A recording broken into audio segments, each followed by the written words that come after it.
Kami dari buruh jelas menolak kebijakan pemerintah yang dikeluarkan oleh Menteri Tenaga Kerja Hanif Dakiri, Undang-Undang Nomor 78 Tahun 2015. Itu yang jelas-jelas sangat merugikan kami buruh. Dan ini bukan aksi kami aja, Pak. Di tingkat nasional pun hari ini masih dilakukan long march dari Bandung menuju istana, Pak. Dan itu merupakan bagian aksi nasional dari kami Serikat Buruh, Pak. Tapi mengenai isu lokal yang saya mau angkat hari ini, Bapak-bapak perlu proaktif untuk meninjau kembali semua perkebunan, khususnya perusahaan kelapa sawit yang ada di Aceh Barat. Kenapa? Secara tidak langsung, Pemda Aceh Barat rugi, Pak. Bapak dibodohin oleh perusahaan kelapa sawit yang ada di Aceh Barat. Itu perlu Bapak catat.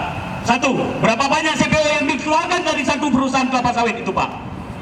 Itu data fiktif yang disampaikan ke Bapak. Karena saya putra Aceh Barat, Pak.